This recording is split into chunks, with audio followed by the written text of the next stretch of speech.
All right, we are back following race number 3 while the stewards take a look at the objection. Race number 12 is the 149th Grade 1 Kentucky Derby. Wait a minute. We're going to be stewards here. You think the horse is coming down, and I say he's staying up, so we'll see who's right there. Yeah, we'll have to see. Bet you want to bet 1,000? No. Oh, my top pick finished second, so of course I want him to. Bet 2,000. No, I'm not doing that. But all right, let's talk about the Grade 1 Kentucky Derby. $3 million, a mile and a quarter, the first jewel of the Triple Crown. The second leg is in 2 weeks at Pimlico Racecourse. It is the Preakness Stakes, and then 3 weeks later at the Belmont Stakes, which is also Battle of Lake Erie night. That'll be a long night for you. You'll be hanging out with us. I'll be broke and hanging around. I'll be the guy with the cup downstairs looking for handouts. All right, several scratches here. We'll talk about those first. Scratch number 9, Skinner. Number 10, Practical Move. 15, Forte is out. 19, Lord Miles is out. 20, Continuar is out.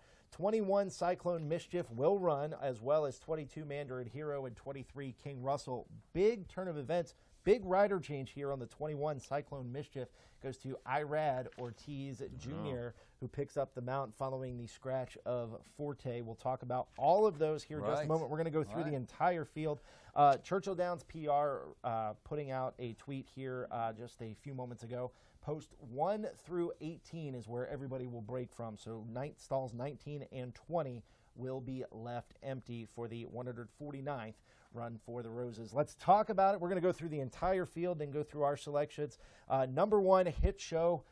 Listen, we've talked about this before. Obviously, with the bigger starting gate, Post 1 isn't nearly what it used to be, but Post 1 is still tough to race from, and the inside draw hurts. Because horses break and they tend to come over on you. But in the old days, the guy in the 1 had to actually make a bit of a right-hand turn because he was going to run into the rail. Yep. So, but that has been erased because the gate now doesn't have, the 2 gates are now 1 gate. They've found a way to make 1 starting gate. So the horse in the 1 hole's got a straight shot. But you don't mind a horse being in the 1 hole if he's has no speed.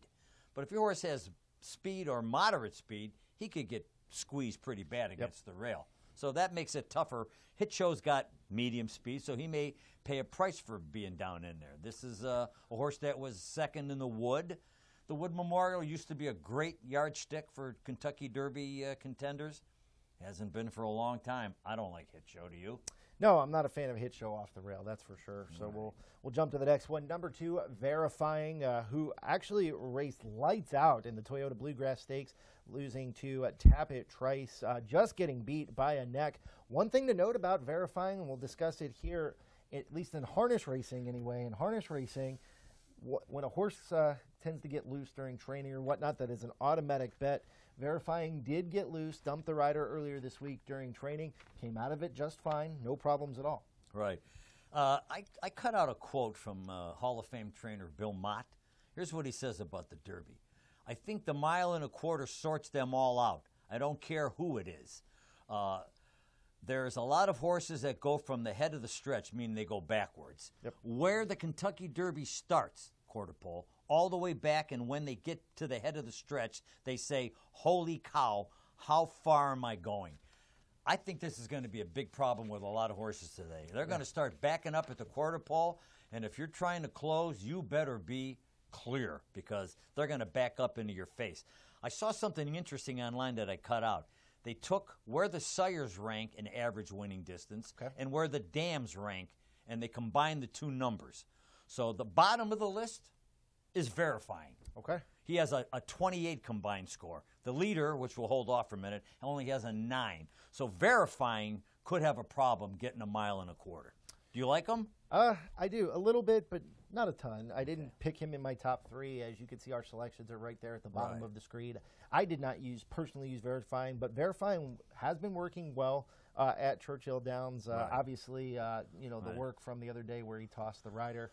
Tyler Gaffleone picks up the mount here, so You know, he could make it the Oh, yeah. Oaks Derby double. I wouldn't be shocked to see Verifying win, but it's going to be a tough problem for him. Well, just because we don't like him to win doesn't mean he can't be on the exacta, trifecta, superfecta, pick 5, your grandmother's pick, whatever, you know. One thing about Brad Cox, he doesn't need his binoculars. He's got the horse in the 1 hole and a 2 hole. He can watch them both break out of there. Absolutely. So my top selection is number 3, 2 Affils, a versatile colt.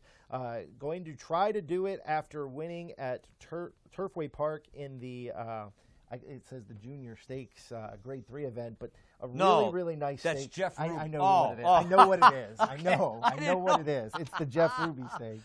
Big steakhouse down there. Big steakhouse down there. But it's a Grade 3 event. Won by 5 1/4 lengths convincingly. So it's going to try to use that as a kind of a stepping stone after finishing 3rd in the Risen Star. One thing to note, did win over the slop at Churchill Downs back on October the 30th of last year. Right. Won by 5 1/4 lengths in the Grade 3 Street Sense. Obviously, this is a pretty modest step up in class from a Grade 3 event, but 2 Phils could very well stick his nose into it. Well, the only time he ran in a Grade 1 was a Breeders' Futurity at Keeneland, and he got his head handed to him. But that was last year. Now he's a 3-year-old. Larry Ravelli, the trainer, is a pretty sharp cookie. He ships these horses everywhere and anywhere. He's a Chicago-based trainer. He wished Arlington Park didn't go away, so he is stabled at Hawthorne, and this horse threw back-to-back bullet works at Hawthorne.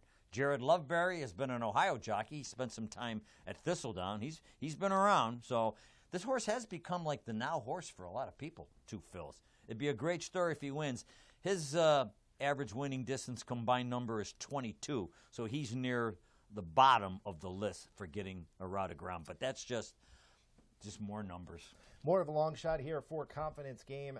Has 2 wins over the Churchill Downs Surface. Last graded stake race over the Churchill Downs Surface was the Grade 3 Iroquois and finished 5th. It's going to be tough for Confidence Game here, I think. Yeah, he hasn't. Here's the problem there. I mean, if this horse wins, no one's going to run their horse in a Derby prep after February 25th. Horse has not run since February 25th. That is a long time off. He has worked brilliantly at Churchill Downs. Yep. He has a good record at Churchill Downs. James Graham, he's been around for a long time too, so I don't like him, but there he is. One of the last horses to race off a pretty long layoff, Barbaro, back in 2006. Wasn't That's that a long, but it was long, Yes. layoff, but it wasn't this long. 5 weeks, He if I raced remember right. correctly. He raced in March. Right. All right. Tapit Trice is the 5. Probably going to be one of the horses that are bet exiting a race that is of his best buyer ever. But the concern is who he faced in his winning streak.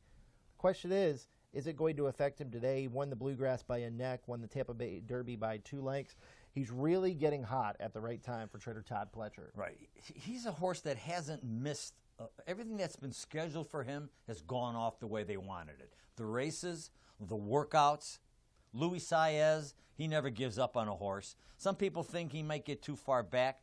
I don't know if he's going to get that far back. I did put this horse on top. And when it comes to average winning distance, he's tied for the best with a combined score of 9 between Sawyer and Dan. He's not the Sawyer Tapit. He's had 4 Belmont winners. A lot of people say not today. Bet him when they go in the Belmont, but I put him on top. All right, 6 Kings Barnes was unraced at 2, is 3-4-3 for trader Todd Pletcher. The interesting thing about Kings Barnes, the 2 jockeys that won with him, Luis Saez and Flavian Pratt, both jumped to different horses in the Kentucky Derby. One to Tapit Trice, the other of Angel of Empire. So that's got to speak volumes as to what they think of Kings Barnes' chances. Jose Ortiz is no slouch, though. Kings Barnes got a decent chance here, but he's really going to have to step up his game. He ranks high in endurance numbers. He ranks 3rd on the list. Yeah, I mean, he got to go really slow in the Louisiana Derby. Let me tell you something. They better not let him go slow today because he could get brave on the lead here. By the way, originally I had picked Tapit Trice 1st, Forte 2nd, Kings Barnes 3rd. No trainer has ever finished 1, 2, 3 in the Kentucky Derby. 4 times a trainer has finished 1, 2, but not since 1948 when Ben Jones sent out Citation and Coal Town. Before that, it was 1926, 1921, and 1919. And the guy in 21 and 26, Derby Dick Thompson. How's that for a nice nickname?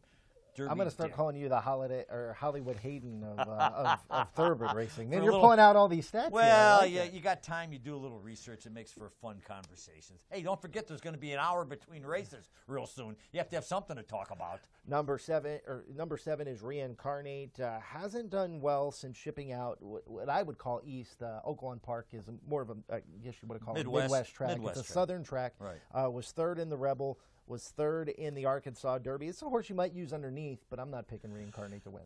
I thought he was really brave in the slop in the Rebel, so I bet him in the Arkansas Derby, and he was really, it says here empty. He was flat or empty. It's Tim Yakteen. It'd be a great story if he loses a practical move and wins the race with Reincarnate. You got one of the veteran knows how to win a Kentucky Derby jockeys in the saddle, Johnny Velasquez. So he's been working good in California. So, I mean, would you be surprised that he wins? Not I mean, at all. I don't know about this 50 to 1. I don't know where they come up with that morning line. That's kind of ridiculous, 50 to 1. All right, from the barn of trainer Gustavo Delgado is the 8 Mage. A lot of folks on social media, people's opinions that I respect, really like Mage. That was some effort in the Grade 1 Florida Derby. Had so much ground to make up. He broke last in the Florida Derby and passed everybody except for Forte, who he will now not have to face today. Well, he did pass Forte. That is the big question. And he made this huge move in the turn, and he went by Forte. And Forte came back. Everybody thought Forte was done at that point. Yep. And then here comes Forte in the last eighth of a mile to nail Mage. So here's the question. Mage can't get a mile and a quarter, or the jock moved too soon. And he was empty at the 16th pole and couldn't finish it off. That's the question. When they scratched Forte, I moved Mage up in the 3-hole in my selections. Okay. It's only run 3 times. Obviously, Saez gets off to ride Tapit Trice. Correct. But the guy who picked up the mount, who's never won a Derby, Castellano, he knows his way around the racetrack, too. All right, number 10 is Practical Move, who's one of the deep closers, has been working well for trainer Tim Yakteen, but he is out. He's obviously. out. So 9 9 is 10 are out. I forgot to Skinner's scratch out. them Yeah, on my right. paper He's out. here. You go to the Excuse 11. me, the 11, Disarm. 11, Disarm is the next one we'll discuss. Steve S. Musid is the trader. Was third in the Grade 3 Lexington at Keeneland. Rosario picks up the mount once again, and Rosario rode in Louisiana Derby, finishing second behind Kingsburn. This is the third start in 6 weeks, so we go from one extreme where a horse hasn't started since February to the other where it's the third start in 6 weeks. I don't think I'm wrong. I think they ran in the Lexington because they needed points to be assured of a spot in the Derby. That makes sense. And he ran third. He picked up what he needed. But if you like him, you better like Kingsbarn because Kingsbarn dusted him in Louisiana. I don't know. I mean, there's another horse that if he wins, I'll go, yeah, I guess. And by the way, Asmussen thought he was going to win last year's Derby with Epicenter. He still grates on him that here comes this long shot chewing up the inside to beat him. So he thinks this could be his Derby. This could be his Derby Disarm. Can't throw him out. If you're betting gimmicks, you got to throw him in. All right, the Brad Cox tradie, number 12 at Jace's Road, has 2 starts at Churchill Downs, has only hit the board once. Really going to have to do some work to win with Jace's Road. Yeah, there's been some sour grapes in the barn. Like people, I'm not going to say it on the record, but they say, hey, what's he doing with? He's got the 1 and the 2 in here. Is he stopping somebody else from getting in the race? Well, eventually he didn't stop anybody from getting in the race because they're all in from the also eligible list. I don't see him making too much hay in this race. All right, blinkers on, number 13, Sun Thunder, who's going to be one of the closers. First-time blinkers, 11% winner for trader Ken McPeak. This is going to be an interesting spot for Sun Thunder. This is a horse that's probably going to be closing out of the clouds, and if they mix it up early, I'm talking 46, 47 seconds in the first half mile, Sun Thunder could be there to pick up the pieces. Putting blinkers on him. This is a trainer that's always hard to get right, this Ken McPeak. He pops up and he wins these graded stake races. This horse, it's funny, this horse is by Into Mischief, whose stud fee is $250,000 in a love session. He is by Harlan's Holiday, the all-time greatest Ohio bred. Harlan's Holiday broke his maiden at Thistledown in a stake race. Ken McPeak trained Harlan's Holiday, and when he got good, the owners took the horse away from McPeak and gave it to Todd Pletcher. Okay. And Harlan's Holiday won us $3 million. And I once asked McPeak, I go, you must really miss Harlan's Holiday. Yeah. He said to me, I miss the horse but not the owners. So that's how you. That's talk about some hard feelings. Yeah, some thunder. He could be thundering late. One of the horses that could potentially be the favorite is actually the favorite in the Oaks Derby double now is number 14, Angel of Empire. Solid contender, won the Arkansas Derby by 4 1/4 lengths. Flavian Pratt chooses Angel of Empire here. He's improved sharply since increasing distances, so he could be getting better at the right time. Where I would be concerned about Angel of Empire, and we might talk about it, is in 2 weeks in the Preakness Stakes. Yes. Yeah, I don't have a real good feel for this horse. He may beat me, but he's not in my top 3 or 4. I mean, it's more Brad Cox. What's he got, 4 in here? My goodness. Like yeah, I think he's got with the 1, 2, 12, and the 14. I mean, yeah, he's taking a ton of money, and he's the now horse for a lot of handicappers. So we'll see. He's only lost twice in his life. He's never raced. It's funny. It's a Brad Cox horse who's never raced at Churchill Downs. That doesn't happen too often. No, not much. No. 15 Forte, we've talked about that. We won't beat he's beat got that a anymore. foot. I mean, for those who haven't been following it, he came out this morning. He has a foot bruise. They thought they were going to be able to get over the foot bruise, but when the vet from Churchill Downs inspected him today, made him flex the leg and walk around, no good. He said he ain't 100%. So the way things have been going this week at Churchill Downs with some horses, they scratched them. All right, number 16. Listen, I've got a family at home now. I told my wife this morning, have my 2.5-year-old pick a selection. She picked 16, Raise Cane. I think it's because she likes chicken fingers. Well, Raise Cane's going to need to do a lot to win here. Wouldn't that be something if this horse gets there? Well, he's a local trainer, a good guy too, Ben Colebrook. He won he saddled a horse in New York, and he had was it the Gotham that he won? Yep, he won the Gotham. So he saddled the horse at Aqueduct. Didn't have enough time to watch the race. Jumped in an Uber, went to the airport because he had a horse in the Jeff Ruby. Yes. And he raced back to Kentucky to saddle that horse. So he won't have to worry about that today. Be a great story if he wins, but I don't like him. I don't like him either. 17, Derma Sotegatke. And now this is a now horse for a lot of people. And for those of you who follow American racing, the Japanese runners are absolutely just lighting it up across the world. It's only a matter of time before they win a Kentucky Derby.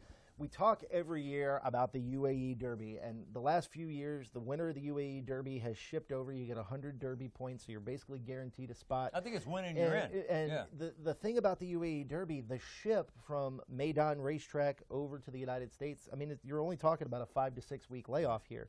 So it's tough for these horses to win, but Derma Sotegake, they're determined to do things their own way. That's right. He's been working great. He's been training great leading up to the race. He has got a legitimate shot to win this race. Yeah, a couple of friends of mine love him, and I went back and watched the UA Derby. He had the rail. Yep. He went wire to wire. You could find him on the lead today. Yes. I'm not going to get beat by the first Japanese horse. I'm going to use him, I can tell you that. But we're going to get over to another one who scares me just as much, if not more. But the UA Derby, I mean, he went fast, but I also looked up that the horse that went even faster winning that race was Mendelssohn a couple years ago, and he threw a fit and he was nowhere. So, but you got to use him if you're betting. 18, Rocket Can. We won't spend too much time here. Blinkers on, is sort of tailing off and going the wrong direction leading up to the Derby. This is Bill Mott. He says from the quarter pole to the wire, you'll find out what you got. This horse hasn't run too good from the quarter pole to the wire in his last 2 starts. He lost ground in the Arkansas Derby, and he lost ground in the Fountain of Youth. So this might have been a better Preakness horse now that I've got a condition book in my hand and I'm training for Bill Mott, but I'm not using him. All right, number 21, Cyclone Mischief, was 3rd in the Florida Derby. 3 of his last 5 starts were from wide post positions, and he's all the way outside once again here. He could be stalking from off the pace. What do you think of Cyclone Mischief? Well, what happened last year? The horse that drew in won the race. This is Dale Romans. He's a local guy. He picked up a Rod Ortiz.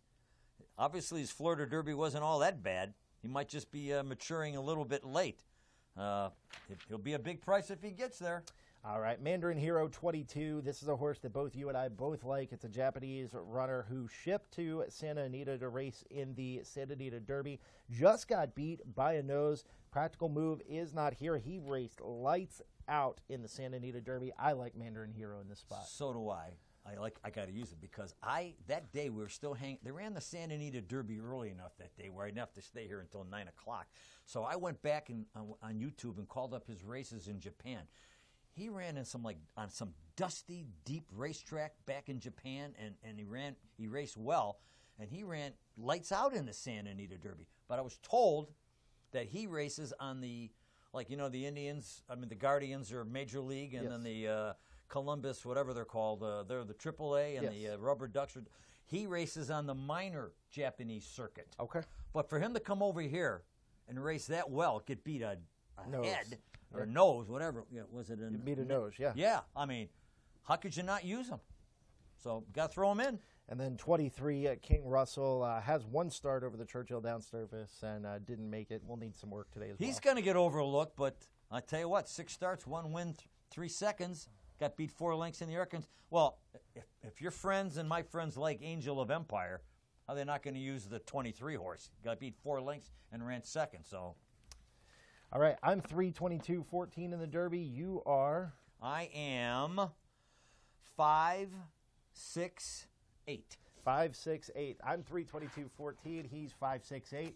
Lots of great things going on. We'll take a look at the shot of the apron one more time. Food Truck Festival getting ready to kick off here at MGM Northfield Park. Lots of great food trucks going on outside right now. Look at the crowd piling in out there. It's getting busier, that's for sure. But it's early. About 5:30, 6 o'clock, they're going to be standing shoulder to shoulder. For sure. So make sure to get some of the great food trucks. Check out some of the amenities that we will be having here at MGM Northfield Park. Bob, it's been fun. Thanks so much for stepping in as always. And Michael offering refunds on anybody who bets his horses they don't get there, but he also wants 10% if you win. We'll see you in a couple weeks. You got it, pal.